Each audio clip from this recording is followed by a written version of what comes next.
ನನ್ನ ಹೆಸರು ಆರ್ಯ. ನಾನು ಅಪ್ಪ ಅಮ್ಮನಿಗೆ ಒಬ್ಬನೇ ಮಗ. ನಮ್ಮನೆಯಲ್ಲಿ ಅಪ್ಪ ಅಮ್ಮ ಯಾವಾಗಲೂ ಜಗಳ ಆಡ್ತಾರೆ.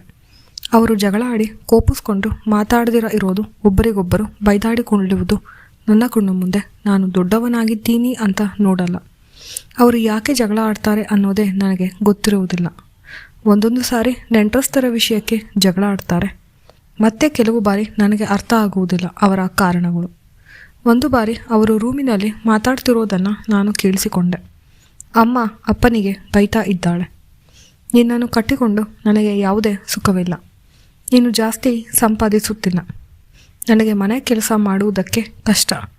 ಕೆಲಸದವ್ರನ್ನ ಇಟ್ಕೊಳ್ಳೋಣ ಅಂದರೆ ನೀನು ದುಡ್ಡು ಕೊಡುವುದಿಲ್ಲ.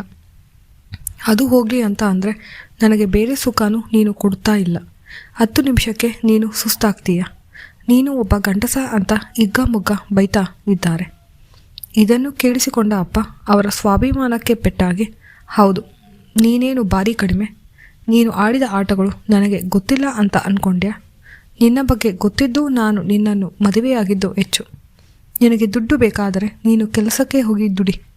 ಮನೆ ಕೆಲಸ ಮಾಡುವುದು ಒಂದು ಕಷ್ಟನಾ? ಇರೋದು 3 ಅಷ್ಟೇನೆ. ಒಂದು ದಿನ ಸಾಂಬಾರು ಮಾಡಿದ್ರೆ 2 ದಿನ ಅದನ್ನೇ ತಿನ್ನಿಸ್ತೀಯ. ಇನ್ನೇನು ಮನೆ ಕೆಲಸ ನಿನಗೆ ಅಕ್ಕಪಕ್ಕದವರ ಜೊತೆ ಮಾತನಾಡುವುದು ಬಿಟ್ಟರೆ.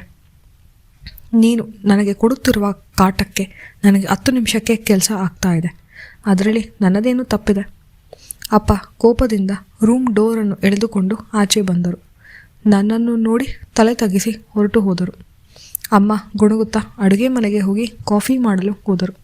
ಅಪ್ಪ ಕೋಪದಿಂದ ಆಚೆ ಹೋದರು ಮತ್ತು ಕಾಂಪೌಂಡಿನಲ್ಲಿ ನಿಂತು ಸಿಗರೇಟ್ ಸೇದಲು ಶುರು ಮಾಡಿದರು. ಇವರಿಬ್ಬರಿಗೂ ಮದುವೆಯಾಗಿ 20 ವರ್ಷ ಆಗಿದೆ. 20 ವರ್ಷದಿಂದ ಯಾವುದೇ ಬದಲಾವಣೆ ಇಲ್ಲ. ಒಂದು ರೀತಿ ಅವರಿಬ್ಬರ ಮಧ್ಯೆ ಅಂಡರ್ಸ್ಟ್ಯಾಂಡಿಂಗ್ ಇಲ್ಲ. ಇಬ್ಬರು ದೊಡ್ಡವರು, ಯಾಕೆ ಮಾತಾಡಿಕೊಂಡು ಬಗೆಹರಿಸಿಕೊಳ್ಳಬಾರದು? ನಾನು ಅಮ್ಮನ ಹತ್ತಿರ ಇದರ ಬಗ್ಗೆ ಮಾತಾಡೋಣ ಅಂತ ಮನಸ್ಸಿನಲ್ಲಿ ಅಂದುಕೊಂಡೆ. ಅಷ್ಟರಲ್ಲಿ ಪಕ್ಕದ ಮನೆಯಿಂದ ಒಂದು ಹುಡುಗ ಬಂದ. ಅವನು ಕೈನಲ್ಲಿ ಸ್ವೀಟ್ ಇಟ್ಕೊಂಡು ಬಂದಿದ್ದ. ಯಾರಪ್ಪ ನೀನು ಅಂತ ಕೇಳಿದ್ರೆ, ನಾನು ಈಗಷ್ಟೇ ಪಕ್ಕದ ಮನೆಗೆ ಬಂದಿದ್ದೇನೆ, ಹಾಲನ್ನು ಉಕ್ಕಿಸಿದ್ದೇವೆ, ಅದಕ್ಕೆ ಸ್ವೀಟ್ಸ್ ತಗೊಳ್ಳಿ ಅಂತ ಮನೆಯಲ್ಲಿ ಸ್ವೀಟ್ ಕೊಟ್ಟು ಅವನು ಹೊರಟು ಹೋದ. ಅವನು ಯಾರು, ಅವನ ಹೆಸರೇನು ಅಂತ ಮನೆಯಲ್ಲಿದ್ದ ಪರಿಸ್ಥಿತಿಗೆ ಯಾರೂ ಕೇಳಲೂ ಇಲ್ಲ. ಮರುದಿನ ಅಮ್ಮ ಬಟ್ಟೆ ಒಗೆದು ಒಣಗ ಹಾಕೋದಕ್ಕೆ ಮಾಡಿ ಮೇಲೆ ಹೋಗಿದ್ದರು. ನಾನು ಅವರ ಜೊತೆ ಹೋಗಿದ್ದೆ. ಪಕ್ಕದಲ್ಲಿ ಆ ಹುಡುಗ ನನ್ನನ್ನು ನೋಡಿ ಮಾತನಾಡಿಸಿದ. ಹಾಯ್, ನಿಮ್ಮ ಹೆಸರೇನು ಅಂತ ಕೇಳಿದ. ನಾನು ಆರ್ಯ, ನಿನ್ನ ಹೆಸರೇನು? ನನ್ನ ಹೆಸರು ಪ್ರಣವ್. ನಾನು ಡಿಗ್ರಿ ಓದ್ತಾ ಇದ್ದೀನಿ. ಹಾಸ್ಟೆಲ್ನಲ್ಲಿ ಇರೋದಕ್ಕೆ ಆಗದೆ ಒಂದು ರೂಮ್ ತೆಗೆದುಕೊಂಡು ಇದ್ದೇನೆ. ಅಮ್ಮ ನಾವಿಬ್ಬರೂ ಮಾತಾಡೋದನ್ನು ನೋಡಿ ಅವನನ್ನು ಮಾತನಾಡಿಸಿದರು.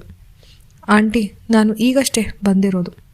ಪರವಾಗಿಲ್ಲಪ್ಪ, ನಿನಗೆ ಏನಾದರೂ ಬೇಕಾದರೆ ನನ್ನನ್ನು ಕೇಳು, ಸಂಕೋಚ ಪಡಬೇಡ. ನೀನು ನನ್ನ ಮಗನ ವಯಸ್ಸು. ಆಯಿತು ಆಂಟಿ. ಪ್ರಣವ್ ನಮ್ಮ ಮನೆಗೆ ಏನಾದರೂ ನೆಪ ಮಾಡಿಕೊಂಡು ಬಂದು ಹೋಗುವುದು ಶುರುವಾಯಿತು.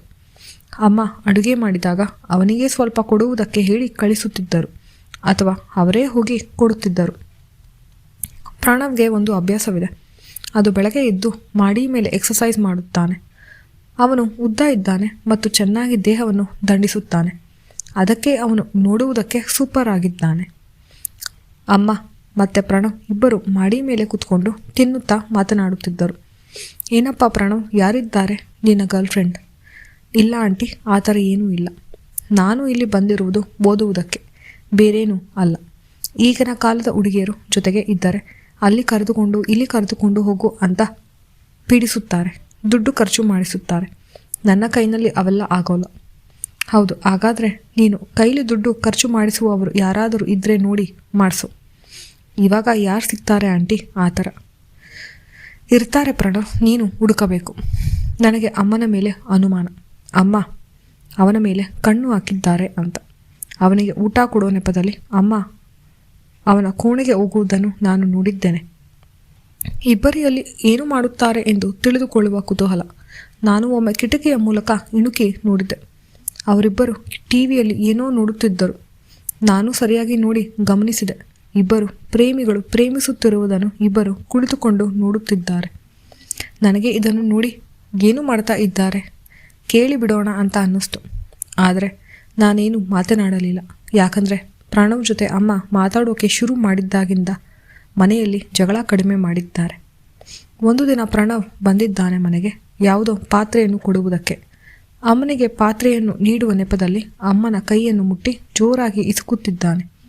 ನನಗೆ ಇದನ್ನು ನೋಡಿ ತಡೆದುಕೊಳ್ಳೋಕ್ಕೆ ಆಗ್ತಾ ಇಲ್ಲ. ಅಪ್ಪ ಇಲ್ಲದಾಗ ನಾನು ಅಮ್ಮನನ್ನು ಕೇಳೇ ಬಿಟ್ಟೆ. ಇದೇನು ಅಮ್ಮ ನೀನು ಮಾಡ್ತಾ ಇರೋದು? ಅವನು ನಿನ್ನ ಮಗನ ಥರ ಅಲ್ವೇ? ನೀನೇನು ಮಾಡಲ್ಲಪ್ಪ, ಪ್ರಣವ್ ಚೆನ್ನಾಗಿದ್ದಾನೆ, ಒಳ್ಳೆ ಹುಡುಗ, ಅವನಿಗೂ ಒಪ್ಪಿಗೆ ಇದೆ. ಇದೇ ಸಮಯಕ್ಕೆ ಪ್ರಣವ್ ಮನೆಗೆ ಬರ್ತಾನೆ ಆಂಟಿ ಅಂತ. ನಾನು ಮಾತನಾಡಿಸಿದೆ. ಕೋಪದಿಂದ ರೂಮಿನ ಕಡೆ ಒಳಗೆ ಹೋದೆ. ಯಾಕೆ ಆಂಟಿ? ನಾನು ಬಂದೆ ಅಂತ ಆರ್ಯ ಒಳಗೆ ಹೋದ. ಏನಿಲ್ಲ, ನಾವಿಬ್ಬರು ಮಾತನಾಡಿಕೊಳ್ಳಿ ಅಂತ ಹೋಗಿದ್ದಾನೆ ಅಷ್ಟೆ. ನನಗೆ ಇವೆಲ್ಲ ವಿಷಯಗಳು ಹೇಸಿಗೆ ಅಂತ ಅನ್ನಿಸ್ತು. ವಯಸ್ಸಿನ ಅಂತರ ಅಷ್ಟು ಇದ್ದರು ಇಬ್ಬರು ಹೇಗೆ ಇದಕ್ಕೆ ಒಪ್ಪಿಕೊಂಡಿದ್ದಾರೆ? ನಾನು ಈ ವಿಷಯವನ್ನು ಅಪ್ಪನಿಗೆ ಹೇಳಲೇ ಅಂತ ಸುಮಾರು ಬಾರಿ ಯೋಚಿಸಿದೆ. ಆದರೆ ಮನೆಗೆ ಹೇಳಿದರೆ ದೊಡ್ಡ ರಂಪಾಟವೇ ಆಗುತ್ತೆ. ಅದಕ್ಕೆ ನಾನು ತಡೆದುಕೊಂಡು ಸುಮ್ಮನೆ ಇದ್ದೇನೆ. ಅವರಿಬ್ಬರದು ಹೀಗೆ ನಡೀತಾ ಇತ್ತು. ನಾನು ಒಂದು ದಿನ ಕಾಲೇಜ್ಗೆ ಹೋಗಿದ್ದೆ. ಯಾಕೋ ತುಂಬ ತಲೆನೋವು, ಹಾಗೆ ಮನೆಗೆ ಬರೋಣ ಅಂತ ಬಂದೆ. ಅಪ್ಪ ಕೆಲಸ ಅಂತ ಬೇರೆ ಊರಿಗೆ ಹೋಗಿದ್ದರು. ನಾನು ಮನೆಗೆ ಬಂದೆ. ಮನೆಗೆ ಡೋರ್ ಓಪನ್ ಆಗಿತ್ತು. ಅಮ್ಮ ಎಲ್ಲೋ ಒಳಗಡೆ ಕೆಲಸ ಮಾಡುತ್ತಿರಬೇಕು ಅಂತ ನಾನು ಕೂಗಲಿಲ್ಲ. ತಲೆ ನೋವುತ್ತಿದ್ದರಿಂದ ಅಡುಗೆ ಮನೆಗೆ ಹೋಗಿ ಸ್ವಲ್ಪ ನೀರು ಕುಡಿದು ಸೋಫಾದ ಮೇಲೆ ಕುಳಿತೆ. ಹೌದು, ಅಮ್ಮ ಎಲ್ಲಿದ್ದಾರೆ? ಕಾಣ್ತಾ ಇಲ್ವಲ್ಲ, ಇನ್ನೂ ಏನೋ ಶಬ್ದ ಇಲ್ವಲ್ಲ ಅಂತ ಹುಡುಕುವುದಕ್ಕೆ ಶುರು ಮಾಡಿದೆ. ಅಮ್ಮ ಅಡುಗೆ ಮನೆಯಲ್ಲೂ ಇಲ್ಲ. ರೂಮಿನಲ್ಲೂ ನೋಡಿದೆ, ರೂಮಿನಲ್ಲಿ ಇಲ್ಲ. ಮಾಡಿಯ ಮೇಲೆ ನೋಡಿದೆ, ಅಲ್ಲೂ ಇಲ್ಲ. ಎಲ್ಲಿ ಹೋಗಿದ್ದಾರೆ ಅಂತ ಯೋಚಿಸುತ್ತಾ ಸೋಫಾದ ಮೇಲೆ ಕುಳಿತೆ. ರೂಮಿನಿಂದ ಶಬ್ದ ಬರ್ತಾ ಇದೆ. ಅಮ್ಮನ ಕೋಣೆಯಲ್ಲಿರುವ ಬಾತ್ರೂಮಿನಿಂದ ಶಬ್ದ ಬರ್ತಾ ಇದೆ. ಓ, ಅಮ್ಮ ಸ್ನಾನ ಮಾಡ್ತಾ ಇರಬೇಕು. ನಾನು ಅಮ್ಮನ ಕೋಣೆಗೆ ಹೋದೆ. ಹೋಗಿ ಹೇಳೋಣ ಅಮ್ಮ ನಾನು ಬಂದಿದ್ದೇನೆ ಅಂತ. ಇನ್ನೇನು ಕೂಗಬೇಕು ಅನ್ನುವಷ್ಟರಲ್ಲಿ ಬಾತ್ರೂಮಿನಲ್ಲಿ ಡೋರಿನ ಓಪನ್ ಆಗುತ್ತೆ. ಆ ಡೋರಿಂದ ಪ್ರಣವ್ ಬರ್ತಾ ಇದ್ದಾನೆ. ನನಗೆ ಶಾಕ್ ಆಯಿತು. ಇದೇನು ಪ್ರಣವ್ ಬರೀ ಟವಲ್ ಸುತ್ತಕೊಂಡು ಆಚೆ ಬರ್ತಾ ಇದ್ದಾನೆ?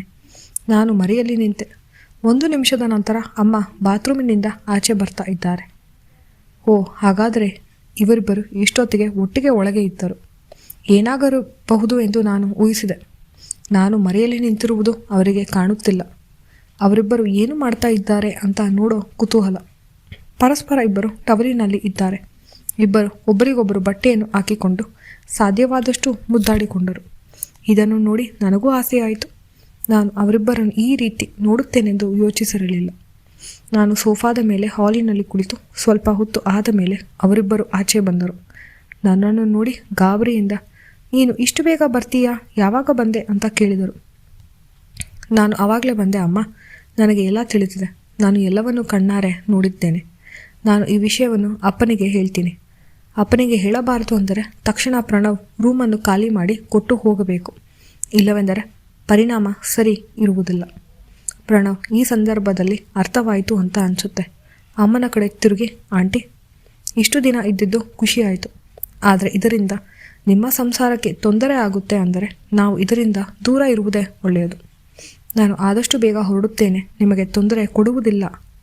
ಅಮ್ಮ ಅಳುತ್ತಿದ್ದಾರೆ. ಪ್ರಣವ್ ಬೇಸರದಿಂದ ಹೊರಟು ಹೋದ. ಅಮ್ಮನ ಕಡೆ ಮುಖ ಕೊಡದೆ ಅಮ್ಮ ರೂಮಿನ ಕಡೆ ಅಳುತ್ತಿದ್ದರು. 1 ವಾರದಲ್ಲಿ ಪ್ರಣವ್ ಹೋದ. ಅಮ್ಮ ಮೊದಲಿನಷ್ಟು ಇವಾಗ ಮಾತಾಡ್ತಾ ಇಲ್ಲ, ಸಪ್ಪಕ್ಕೆ ಇದ್ದಾರೆ. ಮನೆಯಲ್ಲಿ ಏನೂ ಜಗಳ ಇಲ್ಲ, ಯಾಕಂದರೆ ಅವರಿನ್ನು ಪ್ರಣವ್ ಧ್ಯಾನದಲ್ಲಿದ್ದಾರೆ. ಅಮ್ಮನಿಗೆ ಇದರಿಂದ ಖುಷಿಯಾಗುತ್ತೇನೋ, ಆದರೆ ಇದು ಬಹಳ ಕಾಲ ನಡೆದಿದ್ದರೆ ತಪ್ಪಾಗುತ್ತಿತ್ತು. ಅದಕ್ಕೆ ನಾನು ಇದನ್ನು ತಡೆದೆ. ನಾವು ಎಷ್ಟೇ ಆದರೂ ನಮ್ಮ ಫ್ಯಾಮಿಲಿಯನ್ನು ಬಿಟ್ಟುಕೊಡಬಾರದು. ನಮ್ಮ ಸಂಸಾರವೇ ನಮಗೆ ಬಲ. ನಾವು ಅದನ್ನು ಮರೆಯಬಾರದು. ಈ ಕತೆ ನಿಮಗೆ ಇಷ್ಟವಾದರೆ ದಯವಿಟ್ಟು ಲೈಕ್ ಮಾಡಿ ಮತ್ತು ತಪ್ಪದೆ ಚಾನಲನ್ನು ಸಬ್ಸ್ಕ್ರೈಬ್ ಮಾಡಿ.